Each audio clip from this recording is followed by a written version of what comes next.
All right. Fire them up.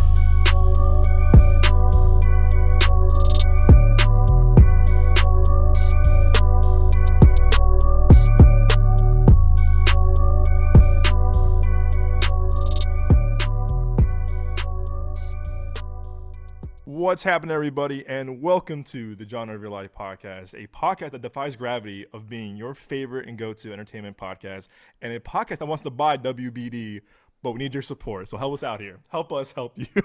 Help us. We already got this. We already got this Instagram account. We're leaking all of these photos, man. Like, just stay tuned. Just help us out a little bit.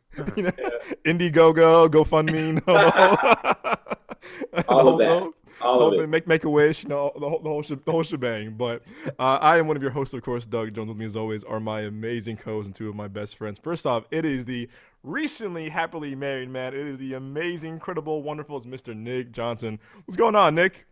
Blank. Look at that. But no, everything is all good. Me and my wife are super happy. Being newlyweds right now, just kicking it, enjoying life, being blessed. How y'all doing?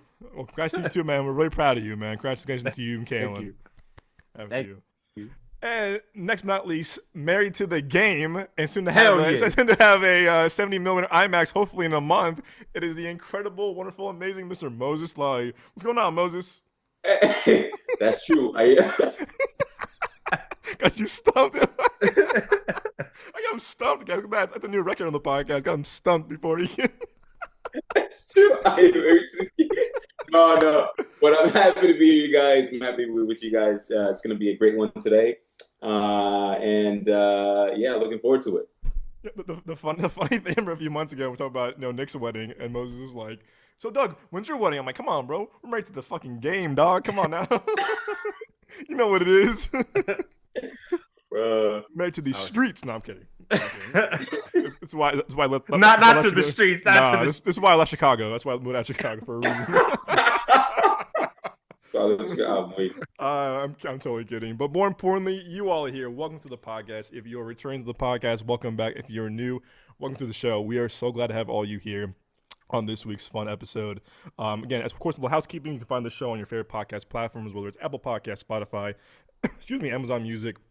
And go to our full video show on our YouTube page, youtube.com/MidwayAvenueProductions. When you're on Apple, Spotify, YouTube Music, Amazon, you name it, subscribe, rate, review. We want to hear from you guys. Your feedback means the world to us. A positive, negative, neutral. I actually had a funny one last week. I put up my reaction to the Bruce Springsteen movie, and I was like, it wasn't for me. I'm not really a fan of it. And the guy comment was, do you even like music or movies? And I said, I like both. He goes, well, clearly you don't. And I said, hey, man, you might be right, and we'll never know. We'll never know. But I was like, you know what? I'll take that one actually. But again, we will take any kind of criticism, comments, feedback, critiques. Like I said, your feedback means the world to us. Don't be shy. Leave us a review, rating, a comment again, and don't be shy. Our Apple Podcast listeners, please. Our ongoing goal so is the Apple Podcast, 200 ratings on Apple Podcasts. It's the kind of heart and nucleus for filmmaking podcasts and critiques. And of course, we're at 860 now on YouTube, which is crazy. We're so close, guys. If we can get there to that 1,000, 1,000 before the year ends, that would be huge for us. So please, don't be shy. 1,000 subs on YouTube by end of the year. That would be massive for all three of us. For more opportunities, more events, more festivals and screenings, stuff like that. Interview opportunities. It means a lot to us. So don't be shy. We want to hear from you guys. So again, review, rate, leave us a comment. It means the world to us. And then my dogs are going crazy now. But of course, guys, thank you all so much for tuning in to this week. We still have a lot more to cover for you all as the year ends. And of course, 3 years into this show as of last week. And guess what, guys? We are still getting started. That's why we're gonna buy WBD at the end of this podcast. Hell yeah. If things go well.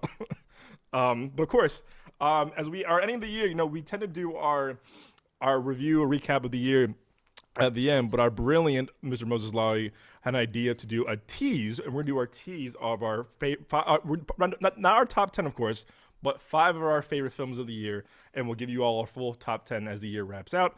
So, Moses, since you started this off, of course, this is your idea, your brilliant idea, what have you been loving this year, your top 5 of 2025? Yeah. It's been a crazy year.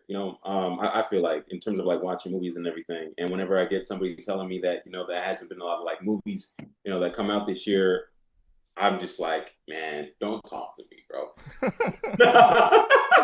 Get the hell out of here. Go somewhere. Yeah. Go somewhere else. Take a hike. Because I'm not the one. I'm just kidding. No, there were so many movies that came out this year, and I loved a lot of them overall, and I think remember this year as one of my favorite years. Like as well as 2019. And there's probably other years too as well out there, but I'm for some reason I'm thinking about this year because I really enjoyed the movies that came out.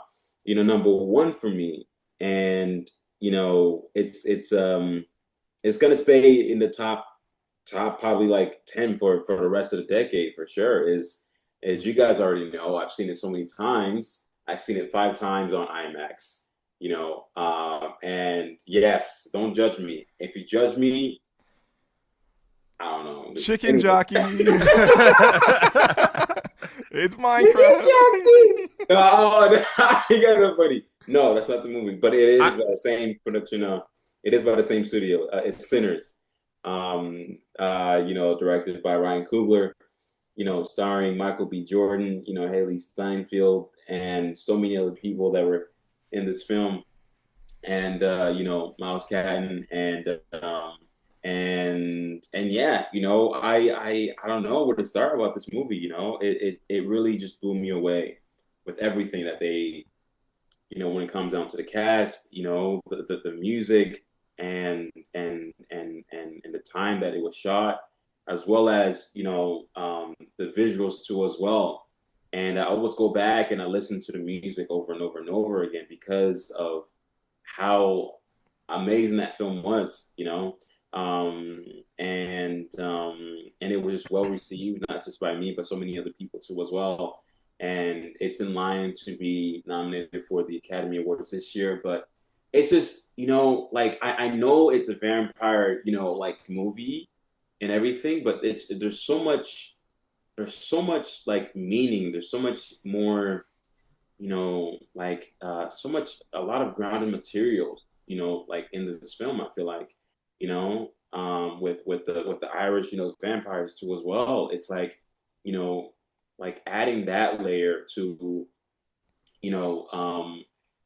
connecting that layer to like Black culture, in the U.S. and everything like that, and how that sort of like, you know, um, I don't know, like kind of develop over time. But I just had a really, really good time, watching this film, you know, um, and yeah, the whole cast and crew, just blew me away. That scene, I lied to you, seeing it on IMAX, oh my gosh, it is one of the best, most memorable scene I'm probably ever going to, ever like remember for the rest of my time. No, I'm kidding. For the for a long time, because it was just amazing. It's like this whole wonder of a shot, right? And it's like, it's like you get a piece of like each generation or each time of music, right? And it's like beautiful too as well. And it's like, I don't know, man. It just blew me away. Just blew me away. I don't know. But yeah, yeah, I just know that I love that movie so much. But I want to keep going to my second one, which is, One Better After Another. I really enjoy this film a lot. I know it was a long film and everything like that, but it didn't feel like that to me. It really didn't feel like that to me at all. I love, Leo's performance. I love Chase, performance in this film as well. And it was just a ride, like literally from the opening scene all the way until the end. And it was at the end of the day, this story was a father, daughter story, and everything. This guy who basically who's basically, a person doesn't really know how to take care of things, after being a part of a revolutionary and everything like that. He's basically, phased out of life, except, for this one thing that he deeply loves, which is taking care of like his daughter, making sure that she's okay. Once he realizes that she's been like kidnapped and everything, he goes through, these like weird, these weird like motions and making sure, to get to a point where he's able to find her and everything. And the cast was great. The cast was great in this film, too as well. And yeah, it was a great movie. I just enjoyed it. I just enjoyed it. Yeah, it's a 10 out of 10 for me for this film. As well as Sinners, of course. I think all of these are all going to be 10 out of 10 because they're top five. Top five. Top. But a long walk. You already know. I knew when we saw it. I said, "Oh boy, wait till he sees this." Long walk. Yeah. It's it was a great film. It was a great film. And I haven't got like so emotional, like before watching the movie.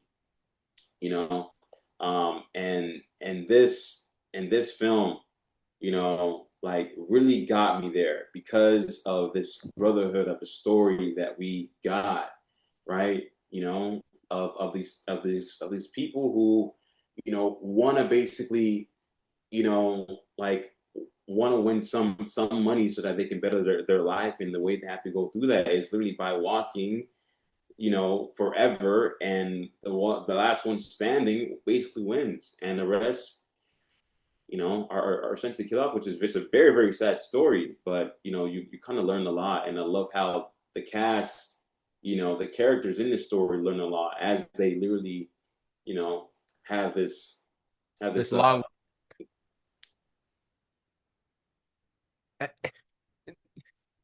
This long walk.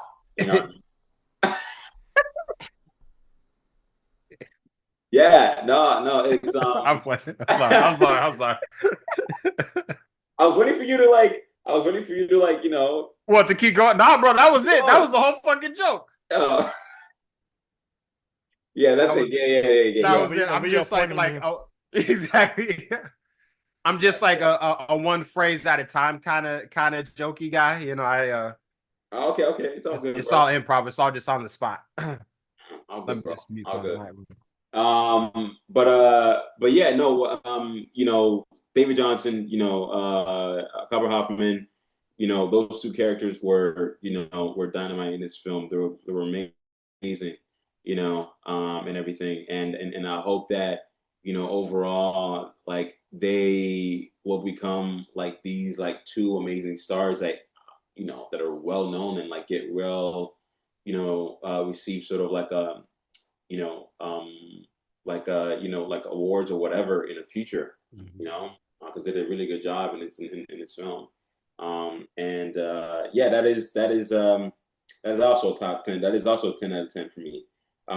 And the next one is F1. Like F1, fire. Like that movie was great. That movie was a it really like it really does numbers, to like, to your heart, and watching it sort of like on IMAX and everything like that on the big screen, and literally, like I don't know, it was probably,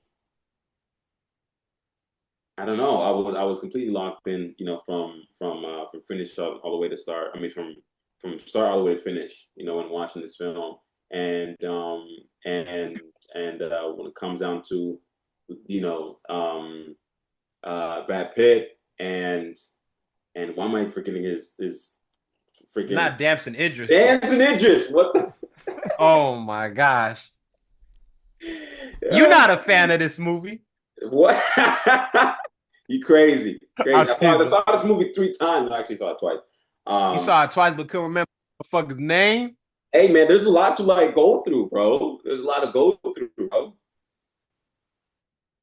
I'll allow it. And I want to make sure I want to keep this, very short and everything like that. But yeah, that's also up there, 10 out of 10 for me. It was a great film. I enjoyed it. And it's probably one of the best,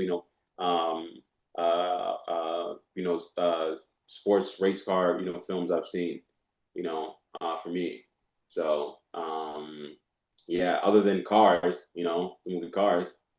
I mean, there's that.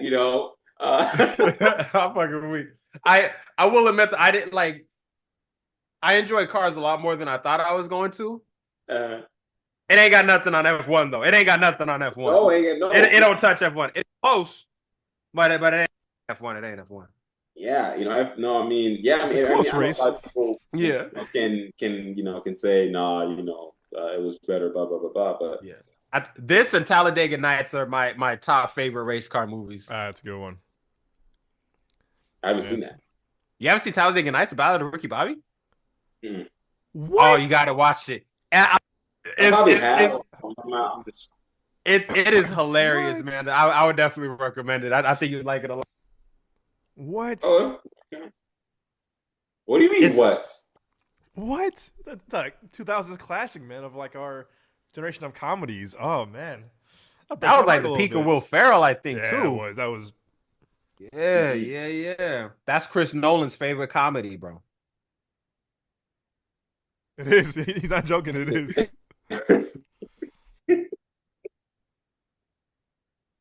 Okay, that's cool. But I still haven't seen it. Anyways, moving You're like, on. No, I'm kidding. Don't change it. It don't mean nothing to me right now. But it's crazy about that I know about this year is that I know I won't have any like superhero, just crazy. Not even Fantastic Four? My last but not least and everything. No, I don't know. I'll have to get to the, once we get there, once we get at the end of the year, we'll get there. But as of now, it's I don't know. This is a spoiler alert for the next episode. Fantastic Four will not be on my list at all. Not on the next podcast. But it was cool though. Like it was cool for what it was. Wasn't cool enough. Yeah, I mean, I for some reason, I mean, I think we talked about it, for like another. We talked about it like another episode like a while ago. You talked about how you didn't like it that much. No, yeah, but I definitely wouldn't. But Mission Impossible. Oh yeah. Mission Impossible for me. It was a great film. I got to see it on on ICE. The immersive cinematic experience, sort of like a theater and everything. And you have like it goes kind of all of the screen kind of does like a 180 degree. Oh my god, are you serious? Cool. Yeah, it does like a 180 degree. Awesome. I gotta do that. But yeah, I mean, it was a great experience. It was a great experience. I think, like from all the Mission Impossible movies I've seen, I'm gonna remember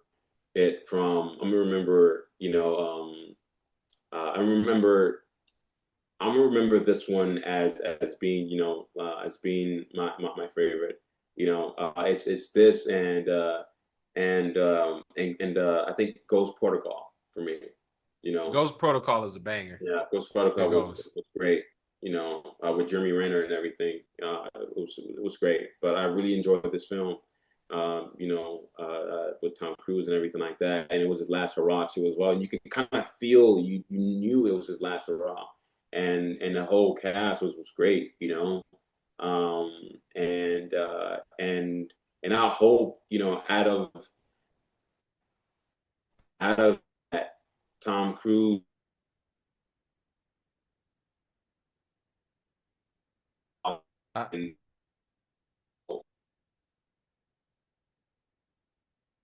Because I know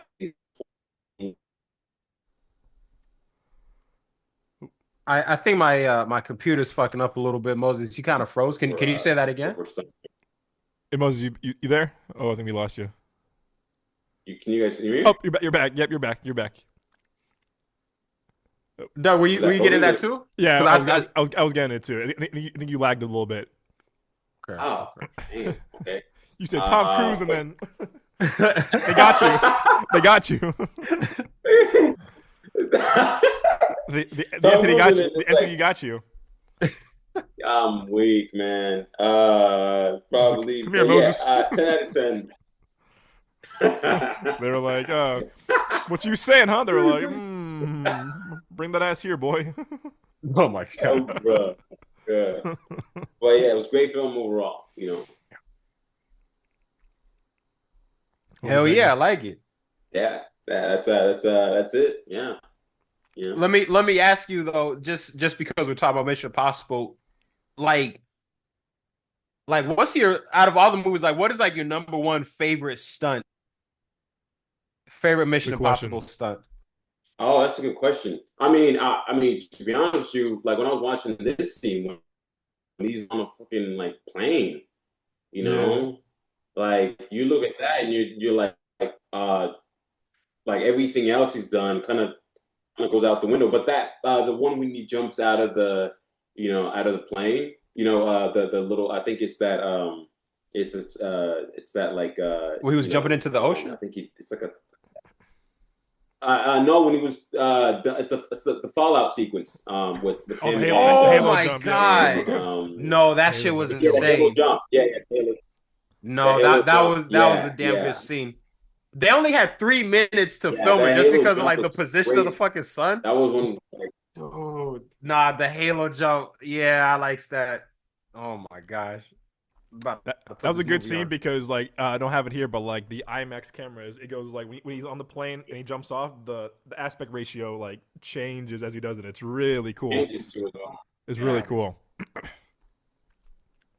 yeah. So that's definitely up there and everything like that. Between that and between this, the Halo jump, and the plane sequences and everything for Mission Impossible, this new one. I'm with it. And yeah, man. Those are my top five. But I was, five more to go. But those are my. That's a damn good list, though. and a lot of them were very IMAX friendly too, which is IMAX and Climax for a reason. I mean, The IMAX, fucking man, worker's like, hey, why are all these seats wet? that's crazy. He's like, what the hell's been going on in here? That is crazy, bro. We got kids listening to this. And that's why Harkins remodeled their IMAX. They're like, we gotta clean it, bro. Like, They're it's like, all wait a fucking second. like it feels like I'm sitting on like a fucking stone right now. What the hell is going on? It just looks like everything was like clayed over. Like when you're like making clay, they gotta like glaze it in the furnace. It looks like that. You're like, what the hell? What the fuck? I'm sorry. I hope Clayed not over. go too far. Clayed over. I was always hoping they're gonna bring this back. They're gonna bring back the IMAX because this was a short-lived experience. The 143 for Ghost Protocol because they shot this because it went from Dark Knight, Nolan having a Dark Knight to this. This is why Nolan couldn't shoot Inception on IMAX because they had this, and they never brought it back. It was a one-time thing, and I hope one day they bring it back for like an anniversary or like a marathon thing because they never brought the 143 on IMAX back for this. But hopefully they do eventually. Yeah.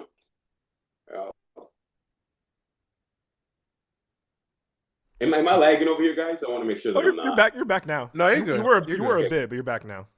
Okay, great. But yeah, I mean, I want to make sure that we get through, all of you guys and everything like that. But who's ready to do the top five next? Floor is yours, Nick. All right. I got you. Okay, so yeah, top five. It's not necessarily in any particular order, but number one, I do got to go Superman. I'm a Superman fan, and like it was just really refreshing to see Superman handled like this in like a more I'm not gonna say in a more comic accurate way, but it was cool to see this side of him, and it was cool to see him handled like in this tone. Henry he and me as Superman, but like what did what James Gunn did, it was I thought it was phenomenal. And I really fucked with it. I liked it a lot. I'm gonna try to keep these as brief as possible. Number two is Shamik Moore's probably like least favorite movie of all time, Sinners.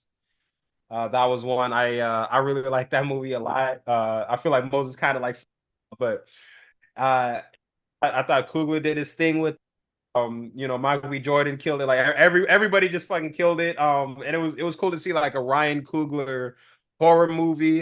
And I liked how they infused the different types of music in with this film. But I think the thing for Sinners that like sticks out the most to me is it was a sequence towards the end where it was this is spoilers for anyone who hasn't seen it yet, but when I think it was his name was I think it was when it was Smoke. It was like Smoke and Haley Steinfeld when they walk into the club at the end. Yeah, Smoke, and talking about Smoke and Mary. Yeah, okay, yeah. When Smoke and Mary walked in, and they're talking with the older Sammy. Wait, is it Smoke or Stack? You see, it might be Stack. I think it's Stack. Yeah. Stack. Yeah, it is Stack. Yeah, because I was like Stack was about the money, so it's like Stack's the money, looking like the Fresh Prince of Bel Air. But no, like that scene. Because I love this scene, but like deadass when he walked in, I was like, "Oh, come on, bro!" I was like, I know it's 1993. I can tell by the haircut. This was actually the first scene that they shot. Are you serious? Yeah, this was the first scene that they shot. Props to them because it really like if you told me this was the last scene they shot, I would have fucking believed you because it was like the chemistry. It kind of felt like they had lived in the roles for long enough to get like emotionally, but yeah, it's good acting, I guess. Yeah. Excuse me, but no, like I like that scene like because they played the song. It was called like I think it was Last Time I Seen the Sun is the name of the song. That's a great song. Dude, I have that song and Seance and like Rocky Road to Dublin. I'll be having that shit on loop. But like when he was talking, when he was saying like at least like every single week, I have nightmares about that night. But like, was it? He's like slowing down. It was the greatest day of my life. Like that for you, and he's like, yeah. And then like the song kind of kicks in. It was the last time I seen my brother. Just for a few hours, we was free, and it's like, dang, like that's kind of what.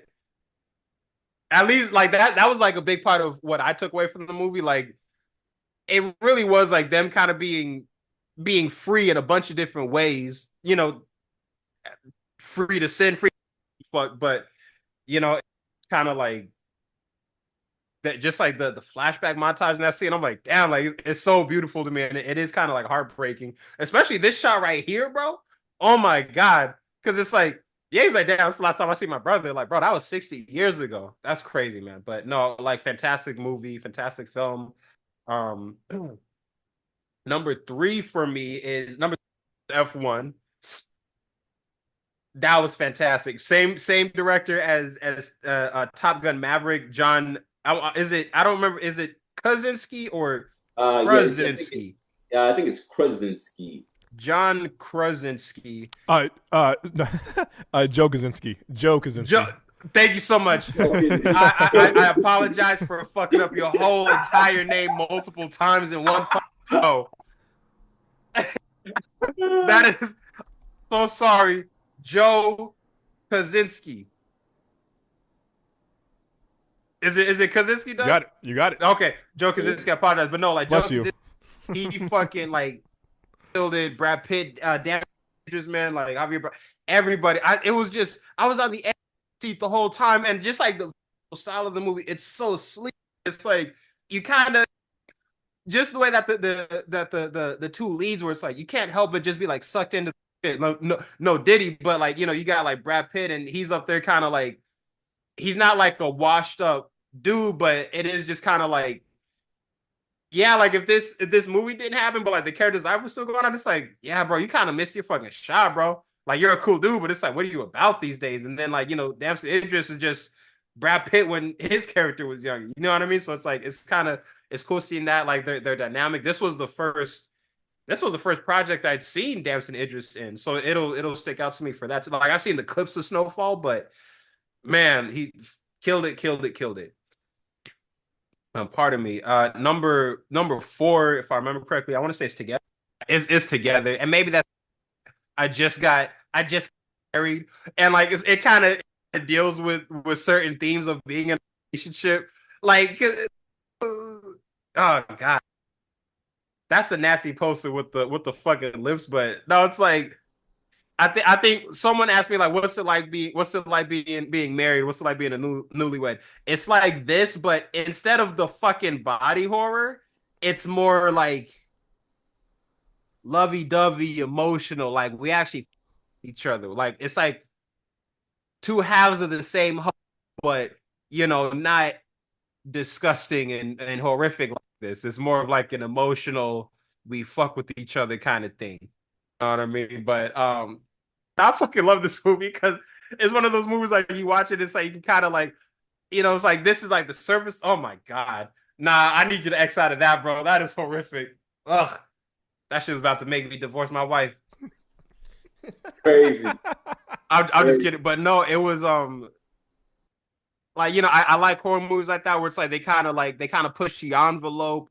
I like trying to like figure out like, okay, like what is this like really about? Like, you know, like the whole like deeper meaning and everything like that. And the ending was just like it was, you know, I mean, hell, Doug was there. Doug knows what's up. But the ending was fucking crazy. I loved it though.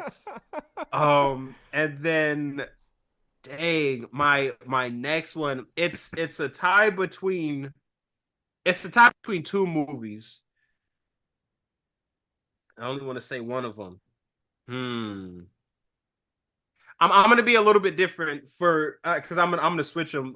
For this one, for my number five pick, I'm gonna go with Anemone, and I feel like I was like the only person that fucked with this movie, but Stand by, baby. Stand by. Hell yeah, no, because like I really liked it. I was really excited to see it because you know Daniel Day-Lewis was coming back. His son wrote and directed, and he wrote it with his son. So I was like, okay, that's kind of cool. And you know, I just I've only seen Daniel Day-Lewis in a handful of movies, but like this one, I really fucked with. I like the dynamic between like him and his brother. And it's like you watch the movie, you're trying to figure out like, yo, what the fuck happened? Because I was like, why do you live in the middle of the fucking woods? And like they bring it up in the movie, like he had been there for like 20 years or some shit. It's like for me, it's like what causes someone to do that and maintain that and all of that shit. And just I just like the vibe and the atmosphere of the movie. I like the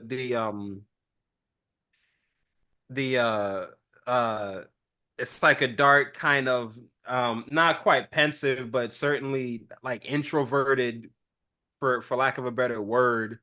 Um like feel because you're dealing with this dude. It's like I don't want to I want to be alone. I don't fuck with none of y'all. But like everyone's kind of coming at me. So I like that. And I think because I'm a pretty quiet person, I tend to be like a little bit more reserved in my own life. So I think that's why like some of this character stuff kind of like resonated with me a little bit. And again, it's one of those movies where it's like, what is this actually about? You know, and even the score. I listen to the fucking score for this movie when I'm at work, man. Like I fucks with it. I fucks with it heavy.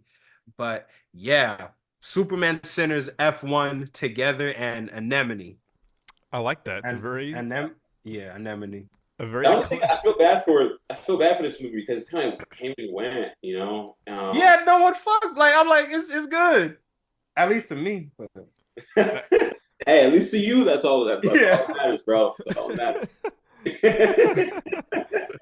Look, at least to me. Hey, that's why I thought it was cool.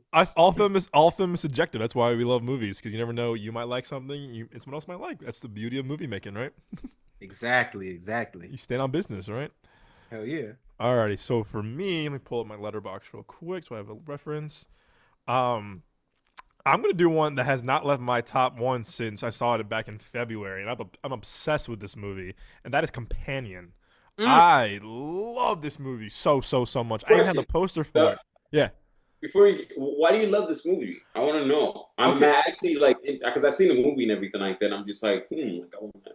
So I remember seeing a teaser for it about this time a year ago, and I think what got me was because like it's from the producers or creators of Barbarian, and I just loved Barbarian so much. Barbarian to me is I love that movie a lot because I had a good experience with that movie because I felt like Companion. So Barbarian, excuse me, I'm losing my voice, allergies. Barbarian to me was a big surprise, and I was like, okay. I loved how the marketing for Barbarian was so good, so I was like, oh, I trust the people attached to Companion a lot. And Companion had great, oh my gosh, fucking allergies. This motherfucker's smoking over there. Bro, you better open up a window. It's allergies. This man said, oh, my allergies. But just the first teaser was so good. Like so good because you have no idea what it was. It was like from the creators from the studio of The Notebook and the creators of Barbarian. You're like, ooh, okay, I like how different it was.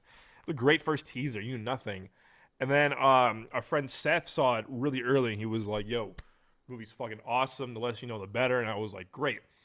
And then week up came out, and this is where I kind of had to give WB a little shit for their marketing. They were like, "I can't believe this the reveal," and I was like, yo, why? I mean, it's in the first 15 minutes, the reveal is there, but still, though, what Barbarian was so good, so his weapons was like, you don't know what the reveal was until you got there. I think WB was kind of like, well, shoot, like, what do we do?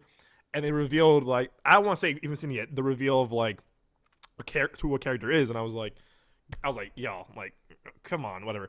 But I was hyped for this movie. I was so hyped for this movie because that first trailer, I'm like, great. And I remember seeing it when it came out that weekend, and I sat there and I was like, damn, I love this movie. I really did. The more I thought about it, I was like, no, I really love this movie. And I haven't felt away about a movie like that in a long time. I want to say maybe Spider-Man No Way Home, I want to say, where like I haven't like had a reaction to a movie the way I did with this movie. I was like, wow. I saw this movie 5 times, guys, in 2 weeks. Like, I'm not even kidding. I saw it 5 times. Really? Yeah, oh, dude. I just loved it. I loved because it was an original low budget genre film. It is sci-fi. It might be a little spoiler. It is sci-fi, but I just loved like how it was simplistic but also complex in the same way. And what were your thoughts about like the characters? You know, I like because I do like not knowing who everyone is. I mean, I knew who Jack Quaid was. I know who Rupert Friend was. But I didn't know anyone else in the cast. I was kind of like, oh, like maybe I'm in a thing too before, but not, like, you didn't see like Austin Butler or Zendaya or Chalamet or like it was, I knew Jack Quaid from The Boys, of course, but like I didn't know anyone else. I'm like, cool. I like that. It was kind of like a really tight script, super tight script. You're in one location, and I fell in love with Sophie Thatcher because I'm like, I have never seen this girl. No, sorry. One thing was last year was Heretic, and I was kind of like, okay, whatever. But with her, I was just so mesmerized by her performance, where I was like, kind of like cut off guard. I was like, something about her performance really spoke to me, where I was just like, I don't want to spoil the movie if you don't know the reveal, but like the character she plays and just how she plays it is very, it's very, oh my God, what's the right word? It's very not majestic. It's inviting. It's very inviting. I'm trying to use the right word for it. It's very inviting. It's very like in a way of like you're just so like mesmerized. Charming. You're definitely charming for sure. I'm trying to think of like how to like what's the thing that how do mermaids kind of like lure you in, that kind of word. It's like how they kind of like just like they kind of just like you. It's I don't know. How do mermaid lure you in? I don't want you. For our fucking vocabulary is lure you. Can't none of us think. There's 3 of us on here. They lure. Sorry, word lure you in phrase. I don't see. It's all graduated college, bro.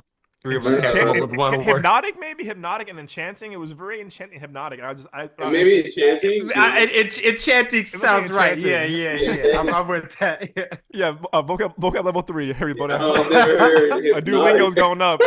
But just because the opening scene, the opening credits is her humming. You're like, and you feel kind of feel like lured in. And I was like, oh wow, and I just love. Again, I am bummed. Alluring is the word alluring, maybe. Probably allure. It is allure. Allure. Yeah, allure. It's got to be allure. It's allure. Wait, no, actually, no. Shut up, Moses. Look, define allure. Put in the definition.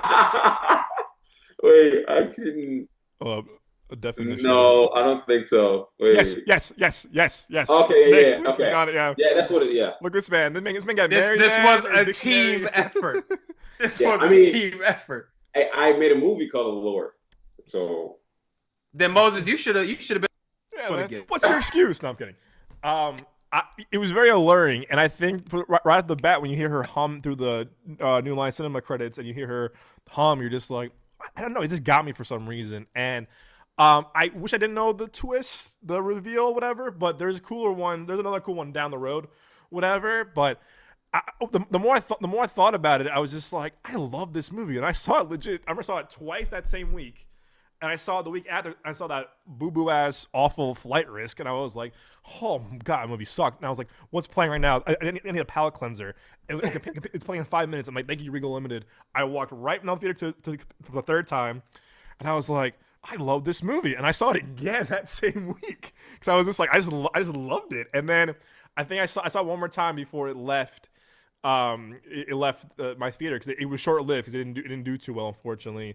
And I even had the poster for it on my apartment wall. I just love this movie so much, and I haven't had the reaction though probably since No Way Home. I want to say I saw No Way Home like 6 That's a long time, bro. That's a long time. Yeah, there's always like I'll be honest with you. I think back to like when I saw No Way Home. I saw the movie 6 times when it came out. I saw 3 in IMAX, 2 in Dolby. Damn. I love that movie. I loved usually every year I have a movie that way this speaks to me, and this movie had it. I think 2023 I didn't have that, unfortunately. I mean, the Holdovers came close, but not the same way it did with this movie. 2022. Not Oppenheimer. No, I think that was Oppenheimer, right? 2023. I love Oppenheimer, but I just for me it didn't get me the way as other movies. It had to do with Tenet. 2021, yeah, No Way Home. 2020 was a tie between Tenet and The Way Back. I love The Way Back. It's great. Yeah, Way Back's a good one. I saw the movie 4 times before it left because of COVID. 2018 was A Star Is Born. I remember seeing A Star Is Born. I saw the movie 3 times in theaters, and I sat there and I was like, oh shit! And I remember I was obsessed with that movie in 2018 when it came out. I saw it on a date. Saw it with my mom. I saw it again.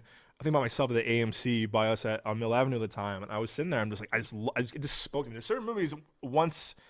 If not every year, every other year, that just really gets me. And Companion did, and I don't know. I was so captivated by this movie where I was telling everyone, like, please. I was like, the best free PR person ever. I was like, see this movie, please, see it, please, see it, please, see it, please. I loved it, and I don't know, really. I can't really explain exactly why I loved it so much, but I just loved the character. Spoiler. I just loved Sophie Thatcher. To me, it was so enchanting. I just liked, again, a good genre film, but also I think my bias of being a fan of the people involved, Zach Kreger, who did Barbarian and Weapons, Roy Lee, who did, massive producer, who did Barbarian, Weapons, Long Walk, was an amazing producer. So I think I had like people involved, both cast and crew, but I just remember, every time I watched it, I just felt like, I feel so fulfilled, but I kept coming back to it, and I did love this movie so much. I mean, this is like the first time where it's like I never been like so curious to understand like your interest for this movie, because I watched the movie and I'm like, and a part of me is like it's trying to understand, okay, why didn't I like the movie like as much or whatever, so I guess that's a little bit of my curiosity like to all that.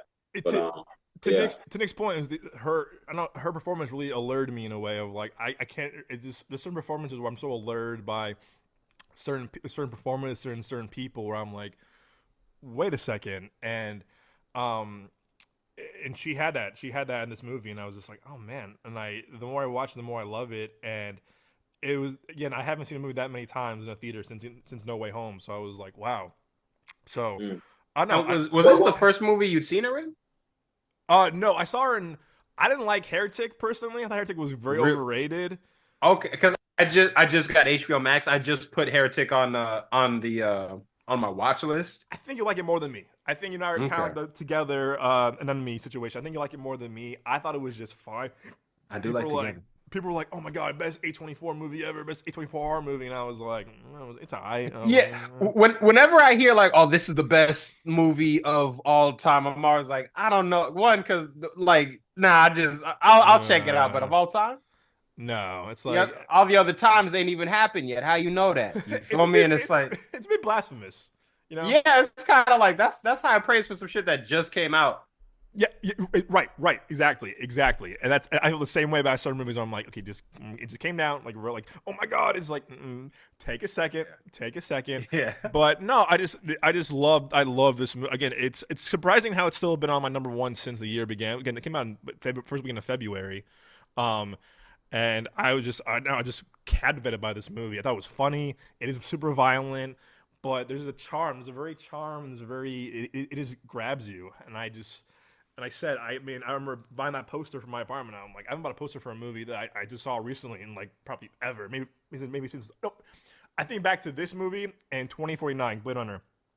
Those are two movies Mm. where I remember Yeah. sitting there with you, Nick. I was sitting there in IMAX with you, and I was just like, it just mad. And I remember feeling Nah. so like an out of body, like my life changed kind of experience. And 2049 was fucking insane because I hadn't seen a sci-fi movie like that. Like just the way that Denis does it. yeah, Because I don't Arrival hadn't come out yet at that point, had it? actually, Yeah, wait, did Arrival it? came out the year before. Yep, The year before. I'm tripping, but no, close no, it enough. was dope. 2049. That was Yeah, man.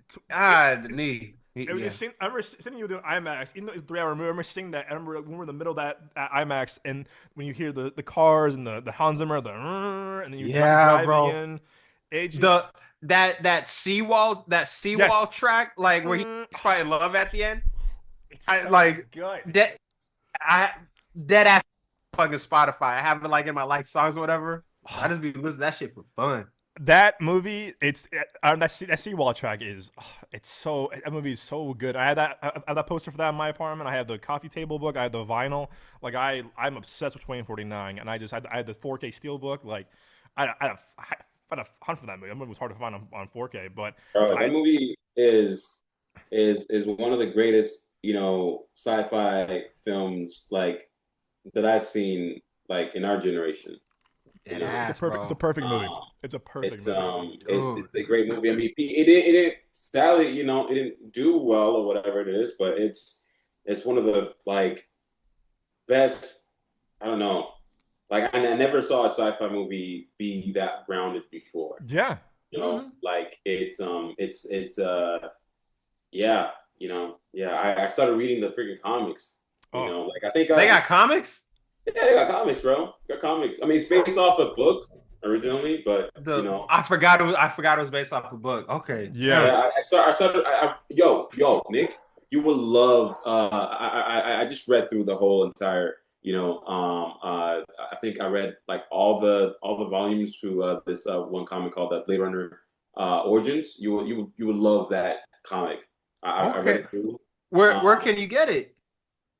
Or so like how'd you find? Was it like online I or? can't say it here because we're just on the internet. You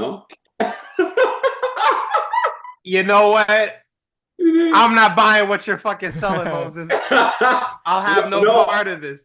I'm too. you know what I'm saying. I know But you're such a little criminal ass. Yeah, yeah. Listen. I'm gonna go to the comic book store. I'm gonna find my damn self. no, And seriously they're though, doing and they're, you're gonna love this comic book. I mean, you're gonna love this, this comic because it's really really great. I mean, it's set kind of like before, before Blade Runner 2049, but it's just really really Okay. cool. It's just really And dope. it You know? with Origins, is this a different character or was this like the Harrison Ford one? Was No, this it's a different character. It's a different character. It's set kind of really? a few years, Okay. back. I think he's very much the very first Blade Runner. that's cool. Yeah, Oh he's the very wow. first Blade Runner. And he gets the of being that because he's starting out, start making sure he goes and like tackles and take out all these all these Nexus that are old models and everything like that. So I'm gonna check it out. I'm with that. it's really cool, man. It's really cool. I'm reading Blade Runner. It takes place in 2009. It said. Yeah, 2009. Blade Runner 2049 takes place in. Wait, sorry. The very original Blade Runner takes place in 2019. Yeah, this one is like the OG, the very first, And then the show, they're making an Amazon show, and I hope it's good. It's called 2099, so it'll be 50 years since the movie. Yeah, 50 years. Yeah, I'm gonna check it out. I'm kind of skeptical. Yeah.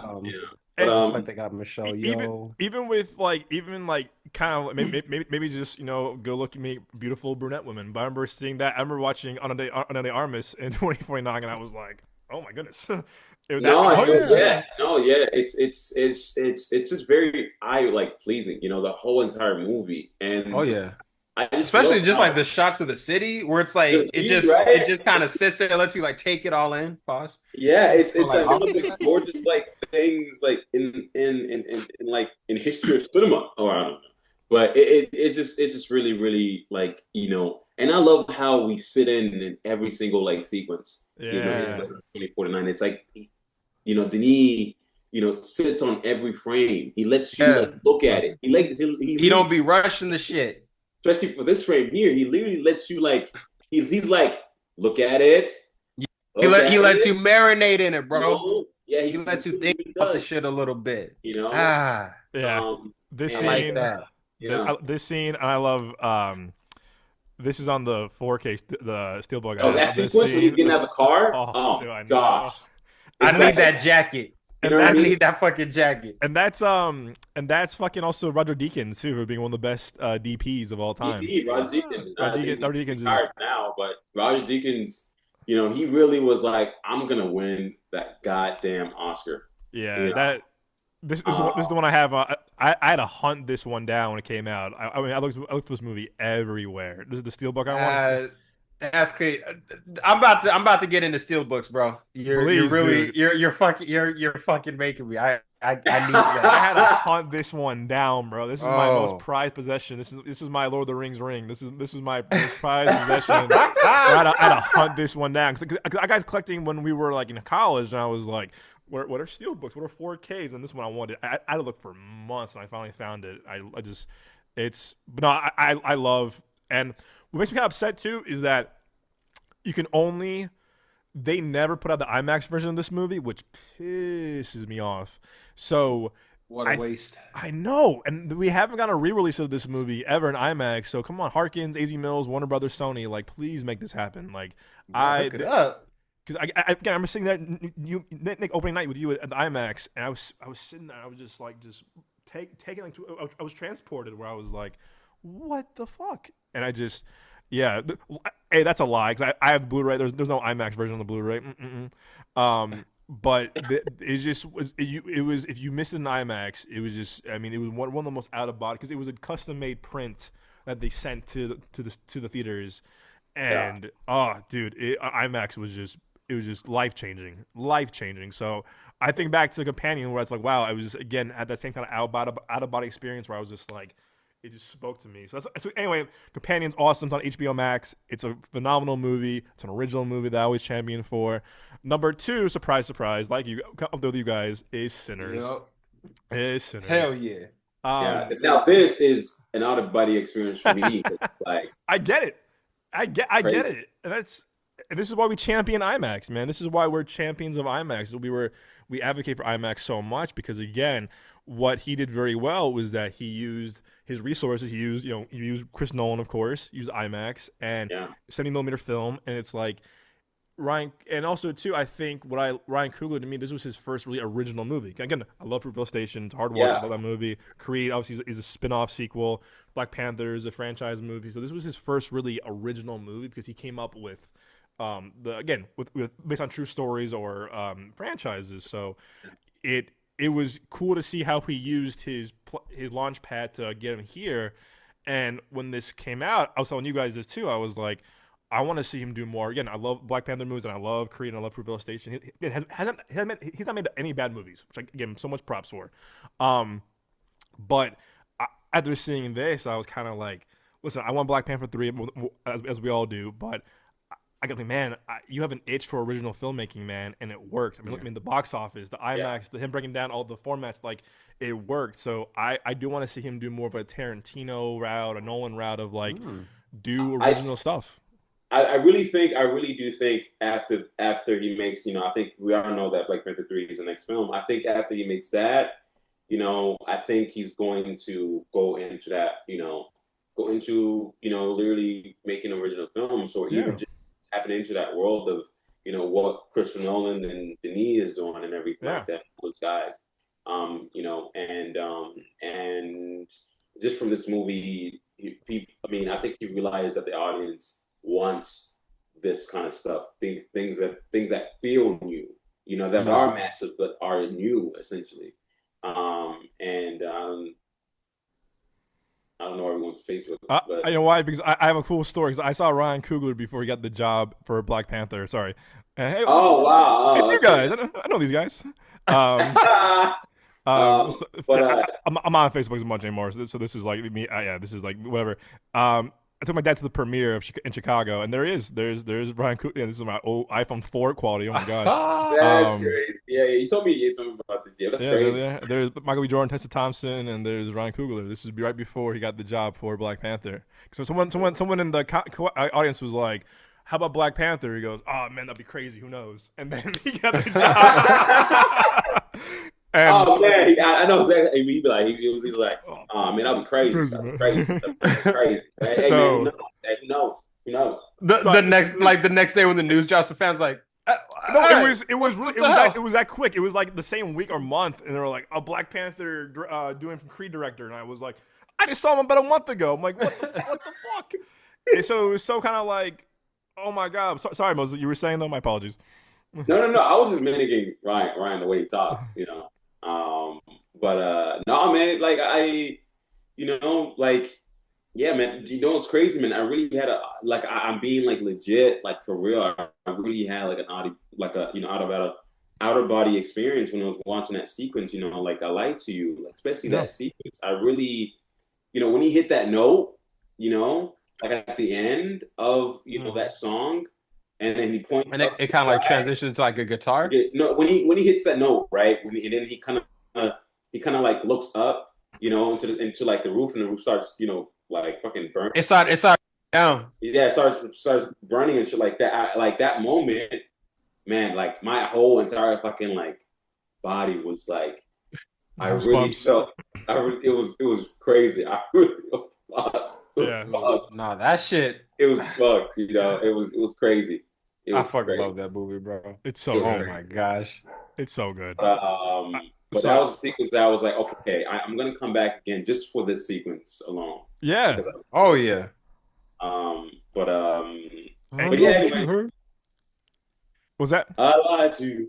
Yeah, I couldn't. I just had to sing. I just had to sing the line.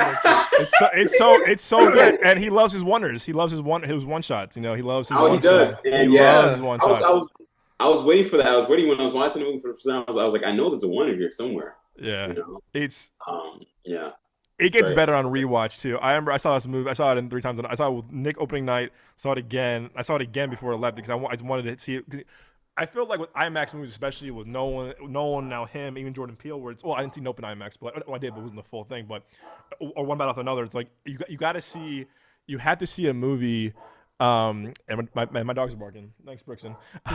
You got to see. You have to see these movies as much as you can in the format they're made before they go. Because you never know with like Blu-ray and digital, where again, Blade Runner 2049 example, like you can't have a movie anywhere in IMAX format. I'm trying to think, like even Dune 1 and Part 2. I have the 4Ks, love those movies, but like you can't have the IMAX format at all. And I'm like, yo, what the hell? Nolan, Jordan Peele got it for Nope, but so Cinemas got the IMAX ratio on the Blu-ray, but still, just seeing it in the theater, hearing the film, the film reel go, and just seeing that format. You have to see as much as you can before it leaves, because that's the really true, again, out of body full experience of seeing that movie. So, and again, it's one that gets better, I think, with each watch. And to your point, Moses, earlier, that there's so many layers to it too. There's so many layers. There's some layers with the Irish, with Smoke and Stack, people of the Yeah. town. And again, I still love the angle though, like, oh, how they were Capone's boys, now they're back home, which is so Yeah. cool. Yeah. I love that angle so much. Um, and the ending scene where him versus the clan members is a fucking it's so No, that good. was Yeah, tight. how the freaking score connected with like the freaking, Yeah, you know, Ludwig, yeah, the yeah, freaking like, gun, and everything, like the bullets are flying out. It's crazy. I was like, what the hell? It's yeah. crazy. It's That's crazy. it's so Hey, good. It's like just look so at that good. IMAX frame, uh, like right there and everything like And that. this It's is like by you, right? This is City it's Walk, literally, right? I saw, that's where I watched it at. The It City is Walk, right? crazy. Yeah, Yeah, City Walk. That's City Walk. there it is. Yeah, Yeah, it's literally like I think I'm there right there. No, I'm kidding. No. there he is. There's his hat. It's Moses. Yeah, no. Is Moses I don't really wear just hats looking usually. back at the camera? But no, man, it was crazy. It was packed too as well. It was packed. It was It was an packed. event.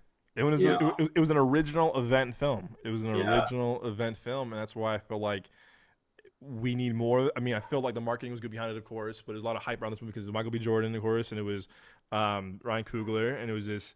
And again, Coogler made a name for himself. And he's making a name. He'll be a household name, I think, in a year or so. Like, I think he's yeah. becoming one as I we mean, speak. he is one of like the I would say like the top three, like pop in terms of popularity, directors right now. I would say top three, Oh, for top like sure. five. You Oh, know, for sure. yeah, He's 100% because he's proven he can hit after hit after hit after hit. Like he's made a bad movie, like he really hasn't. So I you mean, if you haven't seen Sinners, what the fuck y'all doing? Like, it's on HBO. Nah, Go yeah, get yeah, them. but it's yeah. But I don't know. You get the Yeah, 4K. well, I'm so mad too. I left when I left my so I remember when at my last job when I got off of work, I ran to the Harkins get this whatever, and I had one for Nick. And I'm so mad at this. I had two of these right here for Nick, and she goes, mm, why do you have two? And I'm like, oh, it's my friend. He's in the bathroom, whatever. And she goes, I'll be taking that. And Mm. I said, he's in the bathroom. She didn't believe me. I was like, fuck. that's So crazy. She's like, I don't give a damn where he is. I was like, he's in the bathroom, I swear. But nah, She's like, thank you. she was like, yeah, no, she went, and I was like, that the sad Charlie Brown walk. I was like, mm. But yeah, Sinners. I mean, again, it's an event. Yeah. I love this movie, and again, it was just why I love Ryan Coogler too. Is again, he's this guy that just loves movies, but also too, it's cool to see how he used his resources, also use his mentorship with Chris Nolan. That's why I'm really hoping that in the year, well, with like a filmmaker on filmmaker panel, it'll be him and Nolan talk together. That'd be so cool. Oh my god, yeah. Interview each other. I'd watch that on repeat, whatever. And I hope that's a fact hoping when the Odyssey comes out next year, like or the No or Cooler will interview him or just vice versa, whatever. It'd be cool to see those two guys. Yeah, they're actually Together. doing one. They're actually doing like a no. They're actually I saw it somewhere. They're doing like a Q&A of some sort. Is it him and Coogler? It's Christopher Nolan and Coogler. Oh, Okay, good. Yeah, I don't know. I'm not doing anything. I'm not working that event. just go, just go to it. If you can, just go But to it. but I don't know. But I saw it somewhere. I read it somewhere, and I don't know. I don't know. Dude, it's so cool that he's his mentor and everything, and Yeah, I think I saw it somewhere there. I think they're doing like at the GGA, but I don't know. oh, Yeah. I hope so. I really hope so. I would hope that they're gonna have a Uh, talk. yeah. I mean, if you want to like look up, you can type in, like a DGA awards, screening event or whatever. You might be able to find something. You know, Road trip. that's crazy. It's probably sold out, bro. There's not. Probably sold out. Yeah, nothing. I really. I mean, he's also now the DGA director. He's like the He's the president. DGA director now and That's everything cool. like that. And I feel like things are going to change when it comes down to, As they the should. things that he hopes the directors moving forward does, Yeah, and I hope everything. so. I mean, like directors can do whatever they want, creativity and everything like that. But in terms of like inspiring directors, he might say a few things or tell them a few things to do moving forward. You I know, hope so. I yeah, really hope so because everyone. He's one of the few guys that everyone like goes to for like the model now of like filmmaking. He's kind of like yeah. he's No, kind of 100%. like he's getting Did you that see point. those? Did you see those? Did you see those stills? You know, those stills. Oh, there's no IMAX camera. Oh my god, No, dude. like the stills that we saw, like from for his film. You know, like all of those, like from Zendaya and everybody. It's It's crazy. crazy. I think And a the new couple of them. and the new IMAX camera. This is the first. This is the brand new IMAX camera. Like, again, this is the first film that we shot entirely in IMAX, which is crazy. That's Um, insane. IMAX film that is that the 70 millimeter IMAX film. It's Yeah. the first one, but yeah, I can't wait for this movie. And also Nick's best friend from South by. That's the homie right there. That's the homie right there. So I don't know. Sinners is great. We watched. I have it on 4K as well, and it's awesome. So that's my number second film, and then number three, of course, like you guys, gotta go F1, baby. Gotta go F1. Hell man. yeah. Gotta go F1. We just been copy and pasting each other's fucking lists I today, had, huh? I had a feeling that we might have a few different ones, but I was like, That's crazy. It's like could it's be- top five, and it's like, wow, that's No, when I was coming to mind, I was like, yeah, they ain't got this one. Hell yeah. I was like, F1, that's all me right there. This is Superman is a maybe, but F1, nah. nah. I saw this movie. Saw this movie three times. Saw it twice in IMAX and then once at the Regal by me.